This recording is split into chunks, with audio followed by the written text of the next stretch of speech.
우리가 이번 주부터 이제 웨스트민스터 신앙 고백서를 나누겠다라고 말씀을 드렸습니다. 그런데 혹시 기억하실 분이 계실지 모르겠습니다. 우리 교회가 예전에 한번 거의 1년간 나눴어요. 그래서 뭐 내용을 뭐 구체적으로 다 기억은 못한다 할지라도 웨스트민스터 신앙 고백서가 뭔지 조금 아시는 분들이 있을 거라 생각을 합니다. 그런데 또 어쩌면 오늘 처음이신 분들이 또 있을 수 있겠잖아요. 웨스트민스터 신앙 고백? 그게 뭐야? 처음 들어본다. 뭐 꼭 알아야 되나? 하면서 어떻게 보면 뭐 이 시간 우리가 함께 갖고자 하는 그 필요성을 잘 모를 수도 있겠다 이렇게 생각을 하게 되었습니다. 그래서 오늘 이제 처음이니까 또 서론이잖아요. 그래서 잠깐 신앙 고백이 뭔지 그리고 역사적으로 교회가 어떤 신앙 고백을 해왔는지를 살펴보도록 하고 바로 우리가 그 가운데 서 있다라고 하는 것을 점검하고 돌아보는 시간이 되었으면 좋겠습니다. 자, 그러면 여러분 먼저 물어볼게요. 성경에 신앙 고백이 있을까요? 없을까요? 성경에 신앙 고백이 있죠? 있어요. 오늘 우리가 함께 읽은 말씀이 바로 그 신앙 고백입니다. 다시 한번 마태복음 16장 15절 이하를 보세요. 교환 봅니다. 이르시되 너희는 나를 누구라 하느냐? 16절.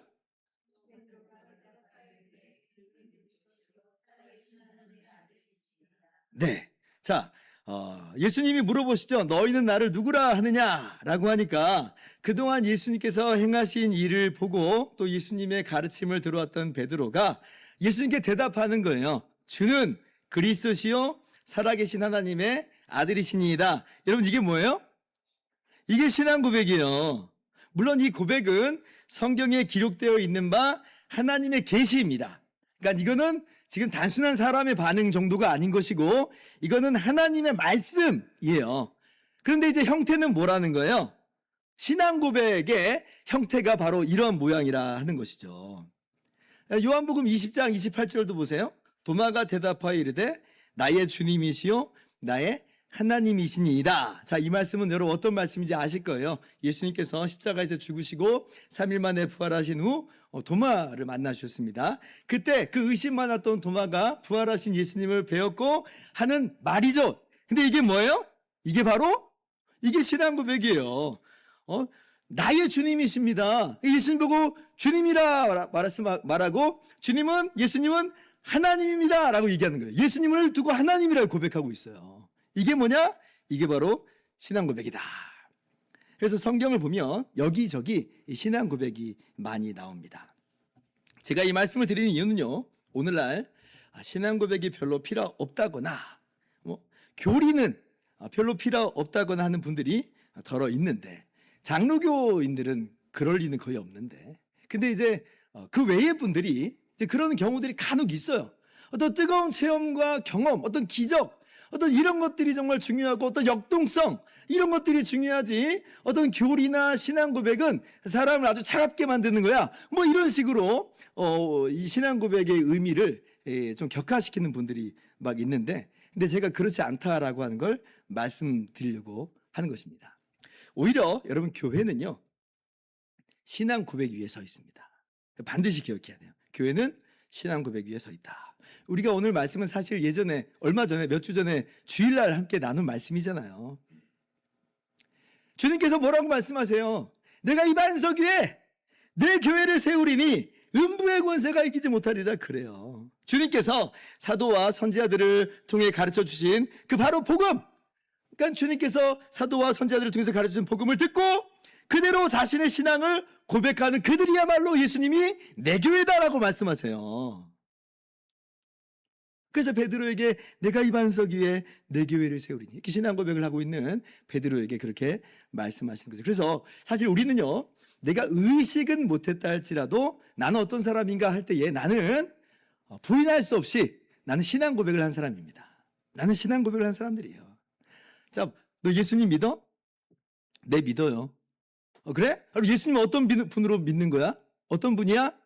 라고 말하면 우리가 거기에 대답을 하잖아요. 그게 신앙 고백이에요. 그게 우리의 신앙 고백이에요. 이런 신앙 고백 없이 이 자리에 앉아있는 사람 없습니다. 이런 신앙 고백 없이 세례받는 사람 없고요. 이런 신앙 고백 없이 예배당에 함께 한 공동체를 모여서 예배한 사람은 없다라고 하는 거예요. 그러니까 우리는 다 신앙 고백적 사람들이다라고 하는 것입니다. 자, 그런데 이제 역사적으로 보면요. 이제 엉뚱하게 신앙 고백을 한 사람들이 있어 왔습니다. 성경적인 신앙 고백이 아니라 엉뚱하게 신앙 고백을 한 사람들이 있어 온 거예요. 예를 들면 이제 교회 역사론을 좀 볼 거예요. 자, AD 4세기경에 아리우스라고 한 사람이 대표적입니다. 이제 이 사람은 뭐라고 그랬냐면 예수님이 하나님의 아들이지만 그러나 참 하나님은 아니다 이렇게 가르쳤어요.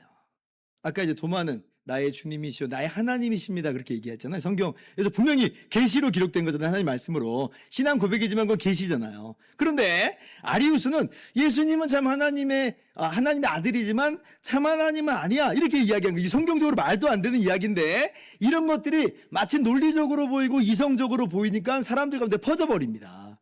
그래서 이제 교회가 회의로 모여서 이 건을 가지고 얘기를 할 그런 사항이 발생을 해버린 거예요. 그래서 AD 325년에 니케아 회의에서 아리우스가 이단으로 정죄됩니다. 그러니까 아리우스의 고백은 그건 성경적이지 않다는 거예요. 이단이다. 이제 그러니까 이제 이단이다라고 이야기를 하면서 동시에 이제 어떤 얘기를 해야겠어요? 그럼 우리가 바르게 믿는, 바르게 고백하는 바는 뭐냐라고 하는 것들을 이야기 함께 해야 되겠잖아요. 우리가 다 신앙 고백을 한 사람들이니까. 그래서 표준적인 신앙 고백이 제시될 필요가 있게 된 겁니다. 그러니까 우리가 다 주님의 한 몸이라고 하여서 함께 있는데 정작 우리가 한 몸으로서 어떠한 신앙 고백을 하고 있는가 점검을 해야 하는 것이죠. 성경을 따라서 우리가 또 바르게 신앙 고백을 하고 있는가 또 어떤 것이 바른 신앙 고백인가 라고 하는 것들을 이제 이야기할 수밖에 없는 것이. 그래서 아리우스 때문에 촉발된 이 사건을 정리하면서 AD 325년부터 AD 381년까지 하여서 뭐가 나오냐면 니케아 신조가 나와요. 그러니까 325년에 한번 니케아 신조가 나오고 이것이 여러 긴 기간을 통해서 콘스탄티노플 회의 때 최종적으로 이제 이게 확정이 돼서 교회가 이것이 우리의 신앙 고백입니다 한 거예요. 그래서 니케아 콘스탄티노플 신조라고 하는데 줄여서 니케아 신조라고 이야기를 합니다. 이것이 바로 성경적으로 바른 표준적 신앙 고백이다. 우리는 이 바른 신앙 고백 위에 교회 공동체로 자리매김하고 있다라고 하는 것입니다. 그래서 이렇게 고백하지 않은 사람들은 비성경적이고 이단이다라고 하는 거예요. 다른 말로 주님의 한 몸이 아니다라고 이야기하는 거예요. 자, 그리고 신앙 고백은 그렇게 이제 엉뚱하게 신앙 고백한 사람들을 향해서 바른 신앙 고백이 무엇인지를 이야기하는 것으로도 필요하지만 또 어떤 의미에서도 이제 필요하게 되냐면 성경의 진리를 간략하게 요약하기 위해서 필요하게 된 측면이 있습니다. 예를 들면 이런 거예요. 자, 또 물어봅니다. 너 하나님 믿어? 예수님 믿어? 예 믿어요. 어떻게 믿어? 분명히 믿는데 저 성경대로 믿어요 하고 이 성경을 들고 나 이대로 다 믿는다 그래요. 맞아요. 이대로 다 믿는 거예요 우리는. 그런데 이제 틀린 말은 아닌데 뭐냐면 요점 정리가 좀 필요한 겁니다. 요점 정리가 필요한 거예요. 핵심 정리가 필요한 거예요. 그러니까 최소한 이 정도는 알고 그렇게 고백을 할 수 있어야 된다는 것입니다. 그러니까 사도신경은 바로 그러한 측면에서 나온 신조라고 할 수가 있어요. 사도신경은요, 이 니케아 신조처럼 이 교회 전체의 어떤 회의를 통해서 나온 신조는 아닙니다. 근데 이제 어떻게 시작을 했냐면 AD 2세기 말에 로마에 있는 교회가 세례 문답 때 사용했던 고백했던 내용이에요. 우리가 세례 교육할 때 문답을 그렇게 하잖아요. 그러한 문답의 내용이 바로 이 사도신경의 원형입니다. 우리가 가지고 있는 이 사도신경하고 굉장히 유사해요. 그리고 이제 3세기까지 가면 이제 215년 히폴리투스의 사도적 전통이라고 하는 글을 보면 오늘날 우리가 고백하고 있는 이 사도신경하고 거의 동일한 형태를 가지게 됩니다. 그러니까 이 정도는 정말 핵심이니까 분명히 알고 고백해야 된다. 그러니까 세례를 받기 위해서 이거는 분명히 알고 고백해야 된다라고 이야기하는 것이에요. 그래서 신앙 고백은 우리가 알고 있는 전체 진리를 체계적으로 핵심과 요점을 정리하는 측면에서도 필요하다. 여러분, 그래서 신앙 고백은요, 우리가 알아야 되지만 근데 뭐 몰라도 괜찮아 라고 하는 수준이 전혀 아닙니다. 그렇게 쉽게 생각할 수 있는 게 아니에요. 주님의 교회는 뭐예요? 사도들이 전한 이 복음 위에, 그래서 그대로 고백하는 이 신앙 고백 위에 세워지는 거다 말씀드렸잖아요. 이 반석 위에 내 교회를 세우리니. 그래서 우리가 초대교회 시기에, 초대교회는 사도들이 활동했던 그 시기만 말하는 게 아니라 AD 한 5, 6세기까지를 초대교회 시기라고 우리가 이야기하는데, 이 초대교회 시기에 작성된 세 가지 신조는 우리가 꼭 알아야 됩니다. 첫 번째, 사도신경. 두 번째, 니케아 신조. 그리고 세 번째, 제가 언급하진 않았지만 451년에 나온 칼케돈 신조. 이 세 가지는 우리 기독교인이라면 반드시 알아야 됩니다. 이것을 보편 신조라고 그래요. 처음 듣는 거 많이 나올 거예요. 니케아 신조는 뭐고 칼케돈 신조는 뭐야. 근데 여러분, 그 니케아 신조와 칼케돈 신조는요, 우리 기독교, 그러니까 개신교 외에 오늘날 로마 카톨릭이나 동방 종교에도 다 함께 고백하는 또는 최소한 인정하는 그런 신조들이에요. 왜냐하면 이제 이거는 교회가 대분열이 일어나기 전에, 한참 전에 함께 하나의 교회로서 우리가 지금 자리매김하고 있을 때 작성되고 고백된 이 신조들이거든요. 그래서 우리 개신교인들이 누구보다도 성경 위에 바로 서 있다라고 한다면 로마 카톨릭보다도 동방 종교회보다도 사도신경, 니케아 신조, 칼케돈 신조에 대해서는 흔들림 없이 정말 견고하게 서 있어야 돼요. 왜냐하면 그 신조들이 성경 위에 가장 핵심적인 내용을 이야기를 하고 있는 것이거든요. 그래서 우리가 잘 알아야 될 텐데, 근데 좀 그런 궁금함이 좀 있을 수 있겠습니다. 목사님, 질문이 있어요. 신앙 고백이라면 하나만 바르게 알고 고백하면 되는 거지, 무슨 세 개나 알아야 되나요? 무슨 세 개나 있는 건가요? 라고 하는 그런 질문이 혹시 있을지도 모르겠습니다. 예리한 질문이에요. 바른 신앙 고백 외에 다른 고백이 있을 수는 없잖아요. 그래서 이 세 가지 신조는 서로 다른 신조들이 아니에요. 다른 고백들이 아니에요. 그래서 여러분, 이건 이제 이렇게 정리를 하면 됩니다. 자, 먼저는 우리가 기본적으로 가르침을 받고 있고 배웠고 알고 있고 고백하는 바 사도신경을 베이스로 하는 거예요. 그죠? 우리가 사도신경을 이제 세례 교육할 때도 배우잖아요. 그 사도신경을 베이스로 합니다. 가장 기초예요. 그런데 이제 사도신경은 묵시적으로는 성부, 성자, 성령 삼위일체 되심이 묵시적으로는 이게 이해가 되지만, 그러나 정확하게 명시되어 있지는 않아요. 구체적으로 명시는 안 돼 있다는 거예요. 그래서 거기에 여러분이 뭘 덧붙이면 되냐면 니케아 신조를 덧붙이면 돼요. 그러니까 니케아 신조의 핵심은 뭐냐면 삼위일체에 대한 내용이었거든요. 그래서 니케아 콘스탄티노플 신조의 일부를 제가 발췌를 해봤습니다. 제가 읽을게요. 자, 우리는 또한 한 분 주님 예수 그리스도를 믿습니다. 그분은 하나님의 독생자이시고 만세전에 성부에게서 나신 분이며 하나님에게서 나신 하나님, 빛에서 나신 빛, 참 하나님에게서 나신 참 하나님이십니다. 그분은 나셨으나 창조되지 않으셨고 성부와 동일 본질이시며 그분으로 말미암아 만물이 창조되었습니다. 중략하고 우리는 또한 성령님, 곧 주님이시고 생명의 수요자이신 분을 믿습니다. 그분은 성자와 성령에게서 나오시고 성부와 성자와 함께 경배와 영광을 받으시는 분이며 선지자들을 통하여 말씀하신 분입니다. 여러분, 제가 강조하는 부분에 굵은 이제 밑줄을 좀 쳐놓았습니다. 성자는 성부와 동일 본질이시다. 열등한 하나님 아니라는 겁니다. 아리우스가 그렇게 이야기를 했거든요. 마찬가지로 성령께서도 성부와 성자와 함께 경배와 영광을 받으시는 분이다. 동등하신 하나님이에요. 그래서 성부, 성자, 성령 세 위격은요 동등합니다. 그리고 한 하나님이신 거예요. 이게 세 하나님들 아니에요. 한 하나님이에요. 그래서 우리는 이제 성경에서 말씀하시는 바, 우리 니케아 신조에서 바르게 고백하는 바대로 세 위격으로 존재하시는 한 하나님, 이렇게 삼위일체를 그대로 받아서 고백하는 것입니다. 니케아 신조가 이런 거였구나, 이렇게 알게 되셨죠? 자, 그리고 이제 거기에다가 또 뭘 덧붙여야 되냐면 칼케돈 신조를 더 추가를 하셔야 돼요. 자, 칼케돈 신조도 한번 제가 발췌해서 가져와 봤어요. 이건 여러분이 한번 읽어보실래요? 시작.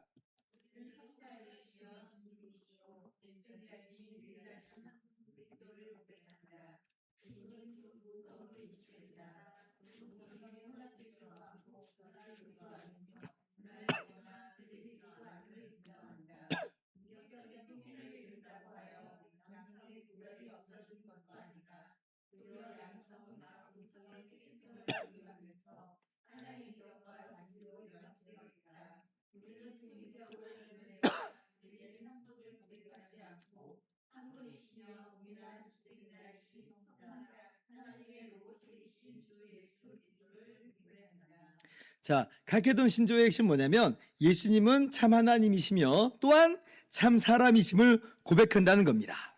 물론 이제 사도신경에서도 동일하게 이야기하는 바죠. 성령으로 잉태되사 동정녀 마리아에게서 나시고 라고 하는 내용이 바로 그 내용이에요. 자, 그런데 조금 더 깊게 들어가서요. 그럼 신성과 인성이 예수님의 신성과 인성이 어떻게 한 인격 안에 있다는 거냐라고 하는 것 때문에 이제 교회 안에서 또 시끌시끌했습니다. 예를 들면 유티케스라고 하는 사람이 뭐라고 이야기했냐면 예수 그리스도의 인성은 신성에 흡수돼 버렸다 이렇게도 이야기를 해버렸어요.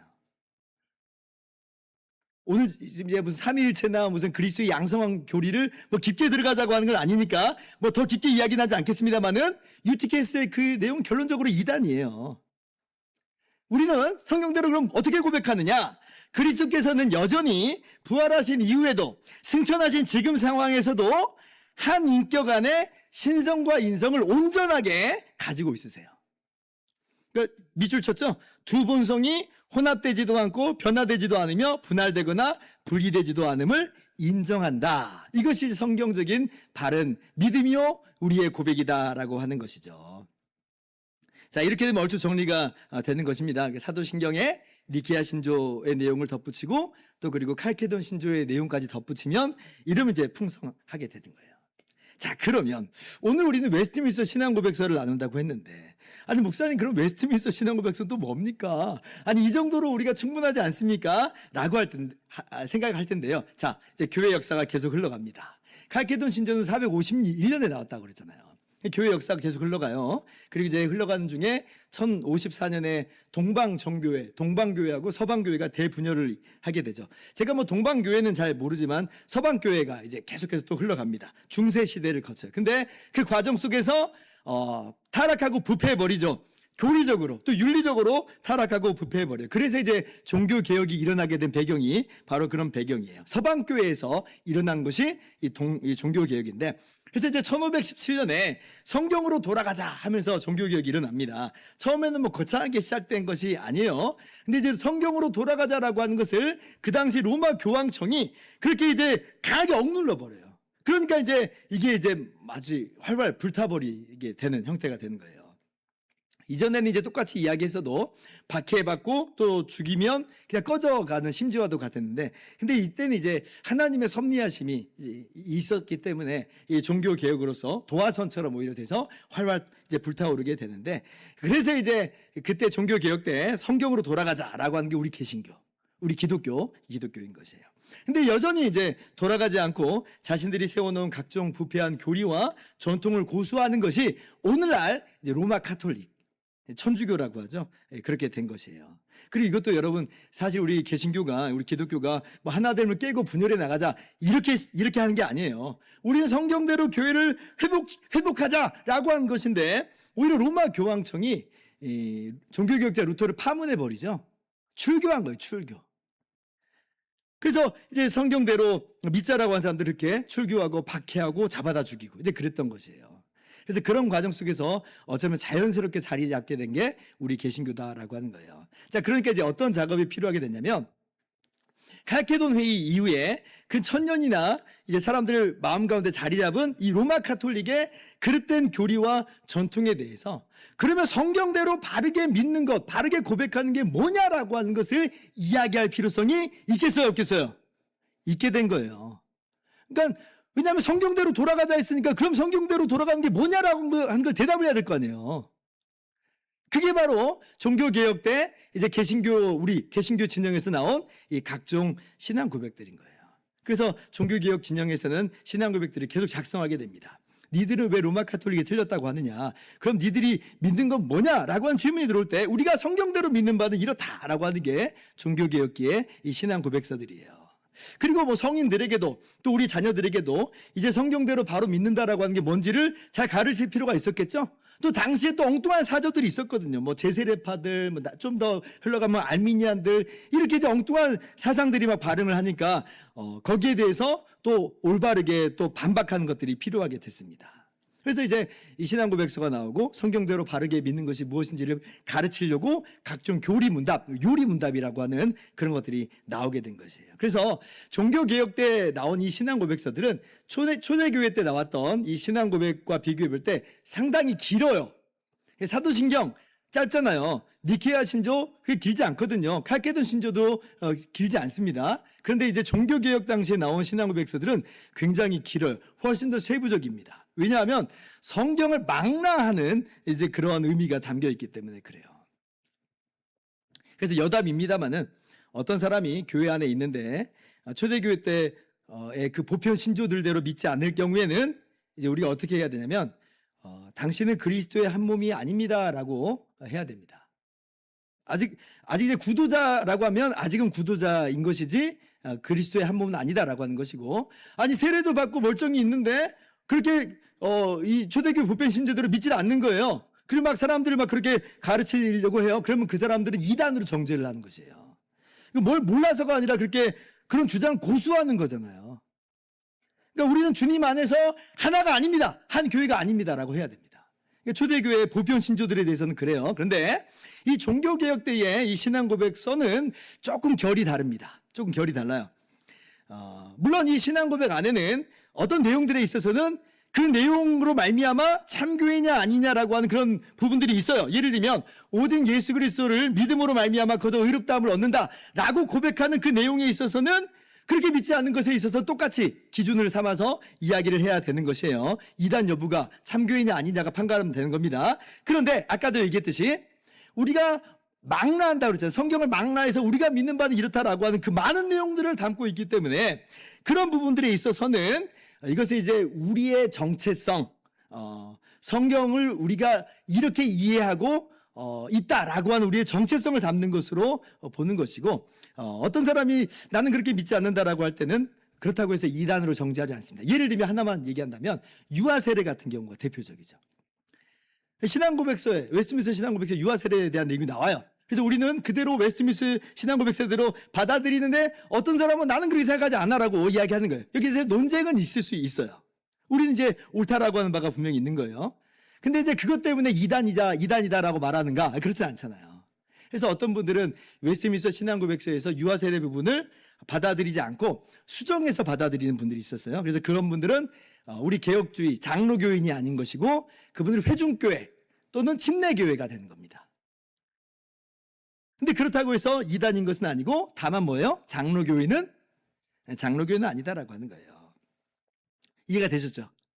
그래서 이제 종교개혁 때 각 나라마다 각 나라에 속한 개신교인들이 신앙고백서들을 작성합니다. 그래서 우리가 몇 년 전에 벨직 신앙고백서 배웠죠? 네덜란드 개혁교회가 이제 그렇게 고백했던 내용이에요. 그리고 그 이전에는 하이델베르그 요리문답도 우리가 함께 나눴습니다.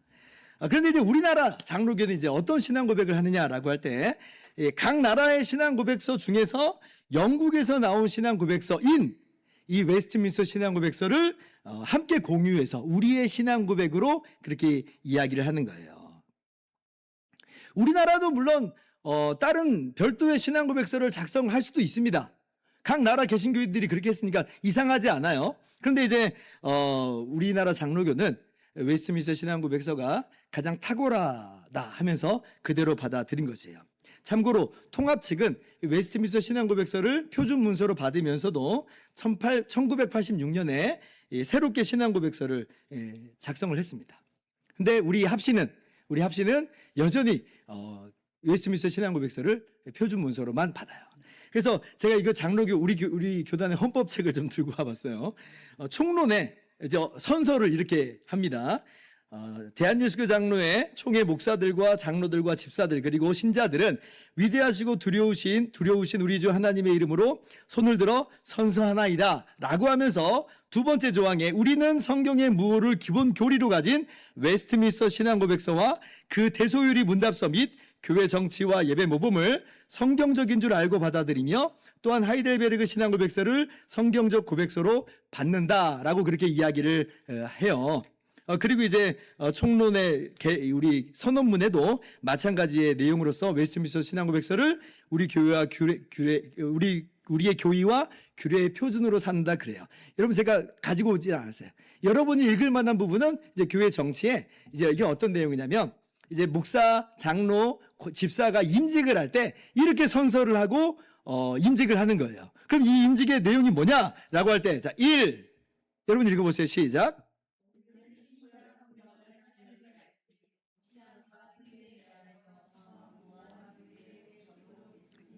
2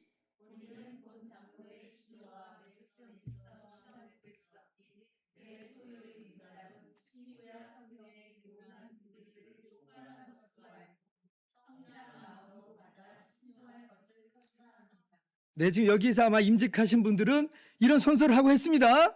그래서 나는 웨스트민스터 신앙고백서를 나의 신앙고백으로 봤습니다요, 이게. 근데 아까 총론에서 지금 임직자들만 아니라 모든 신자들이, 우리 장로교 신자들은 다 선서합니다 그랬잖아요. 그러니까 우리의 신앙고백으로 우리는 웨스트민스터 신앙고백을 그렇게 함께 고백하고 있다는 것이. 그래서 제가 지난주 광고 시간에 장로교인이라면 웨스트민스터 신앙고백서를 알아야 된다라고 말씀드린 이유가 바로 여기에 있습니다. 그러니까 웨스트민스터 신앙고백서는요, 초대교회 때의 이 보편 신도들을 망라하면서 거기에 더해서 더 풍성하게 우리가 성경대로 믿는 바가 무엇인지를 고백을 합니다. 그러니까 이 신앙고백서는 참 교회의 고백이면서 또한 장로교회의 고백이다라고 하는 것이에요. 근데 이제 왜 그럼 우리 이 장로교는, 우리 한국의 장로교는 웨스트민스터 신앙고백서를 받아들였는가? 이유가 있습니다. 왜냐하면 사실 우리나라의 선교사님들이, 장로교 선교사님들이 처음 들어왔을 때 처음부터 웨스트민스터 신앙고백서를 들이밀지는 않았습니다.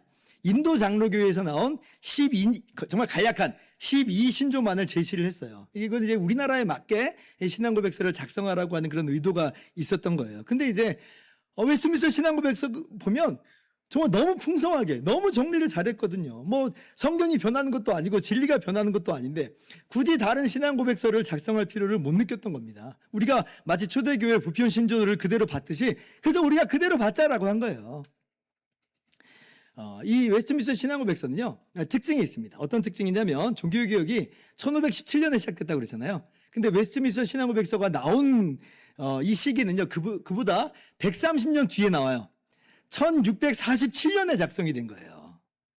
그러니까 다른 신앙고백서하고도 비교해봐도 80년, 90년 뒤에 나왔어요. 이게 뭐냐면 이 웨스트민스터 신앙고백서 안에는 다른 나라의 개신교의 이 신앙고백서의 내용들이 다 참고되어 있다는 거예요. 집대성인 거죠, 이를테면. 그리고 이제 이 고백서가 작성되는 기간도 4년입니다. 1643년에 첫 회의가 시작돼서 1647년까지 계속돼요. 뭐 물론 시간이 오래된다고 해서 뭐 다 좋은 건 아닌데 이게 무슨 얘기겠어요? 그만큼 심사숙고했다는 거예요. 물론 여러분 이제 세상에 계속해서 막 새로운 그릇된 사조들이 등장하기 때문에, 예를 들면 막 진화론, 막 유신 진화론 이런 것들이 이제 막 횡행하고 있잖아요. 그래서 이제 한 번 신앙고백서가 작성됐다고 해서 그건 종교는 아니에요. 성경이 아닌 이상 뭐 종교이 될 수는 없겠죠. 그래서 어쩌면 우리도 그에 대한 대응으로서 새로운 신앙고백서를 더 증고하고 보완해서 나올 필요성이 있을 수 있습니다. 역사적으로 보편 신조들이 나왔던 계기도 그렇고 웨스트민스터 신앙고백서도 그런 맥락이 있는 거니까.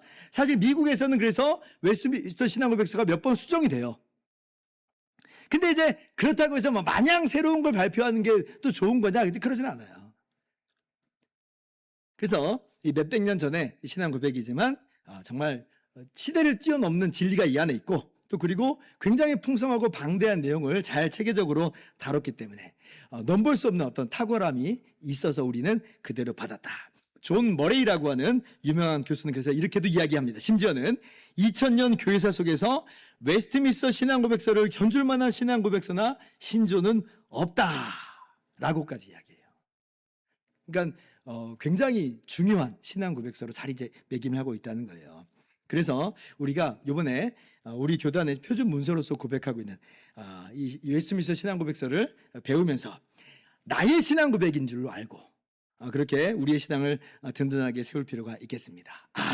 그렇구나, 이게 나의 신앙고백이야 라고 하면서, 그래서 1년여 정도 우리가 매주 수요일마다 웨스트민스터 신앙고백서를 나눌 텐데요, 정말 주님의 은혜가 시간마다 가득하기를 주님의 이름으로 축원합니다.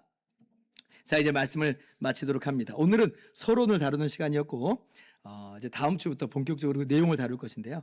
웨스트민스터 신앙고백서의 역사적 배경 뭐 이걸 굳이 이야기하진 할 필요 없을 것 같아요. 뭐 여기 이제 영국의 당시에 이 시대와 사회와 종교가 막 복잡하게 얽혀 있거든요. 그런데 이제 특징을 조금 아시면 좋겠습니다. 아까 이제 1643년에 첫 회의가 소집됐다고 했는데 몇 번 모였느냐? 1163번 모였습니다. 대단하죠? 4년 동안 1163번 모였어요. 그러니까 신앙 고백서와 이 교리 문답서에 사용되는 용어들의 정확성과 분명성을 위해서 정말 많은 시간 토론하고 논쟁을 거쳤다라고 하는 것이에요. 그러면서 이제 결국 우리 개혁교회는 장로교회는 이렇게 믿는다라고 집대성해서 나왔습니다. 목적도 있죠. 우리가 이렇게 믿는다라고 말함과 더불어서 세 가지 그릇된 교리를 배격을 한 것인데 첫 번째는 알미니아주의, 아까 제가 잠깐 언급했던 알미니안주의를 배격했고 두 번째 로마 카톨릭주의를 배격했고 세 번째 율법 폐기론을 배격했습니다. 이러한 특징들이 있는 것이고요. 그 외에도 이제 몇몇 그 당시에 횡행했던 유행됐던 사조들, 예수님의 신성을 부인했던 수신이안주의, 뭐 언약 사상을 배격했던 제세례파 이런 것들을 좀 배격하는 내용들이 이 안에 좀 담겨 있다라고 하는 거예요. 목사님 뭐가 뭔지 모르겠어요. 네, 괜찮습니다. 신앙 고백서를 함께 나누다 보면 저절로 다 알게 되는 내용이에요. 중요한 건 뭐냐? 바른 신앙 고백이 정말 중요하다. 나의 신앙 고백을 점검하는 것이 그래서 중요하다. 내가 이 반석 위에 내 교회를 세우리니라고 말씀하셨던 주의 말씀을 마음 가운데 새기면서 바른 신앙 가운데, 바른 신앙 고백 가운데 우리 자신이 서 있는 것이 너무나 중요하다라고 하는 걸 우리가 든든히 알아야 될 것입니다. 제가 어떤 통계를 좀 봤어요. 안타까운 통계인데 우리나라 이 통계인데요. 이단과 사이비가 정말 그렇게 많이 횡행하잖아요. 우리나라 출석교인이 한 550만 명 된다고 합니다. 그리고 그 외의 가난한 교인이 한 200만 명 된대요. 어마어마하게 많은 숫자죠. 그리고 이단과 사이비에 50만 명이 소속되어 있습니다. 가난한 교인도 사실은 어떤 이유에서든지 성경을 잘 모르는 분들이다 할 수가 있어요. 왜냐하면 그럴 수 없거든요. 정말 신앙 고백을 우리가 바르게 할진데 그럴 수가 없어요. 물론 일시적인 경우에 뭐 상처를 받고 막 이래서 잠깐 이렇게 흔들려 있을 수는 있지만 그러나 마냥 그래도 괜찮아 라고 하는 것으로 여기고 있다면 참 안타까운 일이다. 문제다라고 하는 거예요. 그리고 이단과 사이비가 50만 명이라고 하는 건 정말 충격적이죠. 우리나라의 출석교인의 무려 10분의 1이나 된 사람, 거의 약 10%나 된 사람들이 교회가 아닌 이단과 사이비에 소속이 되어 있는 거예요. 뭐가 문제일까? 여러 가지 이유가 있고 여러 문제가 있지만 그 중에 하나는 이거죠. 바른 신앙 고백을 가르치는 것에 있어서 우리가 소홀히 했다는 걸 부인할 수가 없어요. 그래서 우리가 이번 시간들을 통해서 우리의 믿음이 주님 안에서 더욱 든든해지는 그리고 주님께서 정말 과연 내 교회다라고 하시는 복된 우리 모두가 될 수 있기를 바라고요. 그렇게 해서 한국 교회가 더욱더 우리 교회를 물론하고 한국 교회가 든든히 서가는 귀하고 복된 시간 될 수 있기를 주님의 이름으로 축원합니다.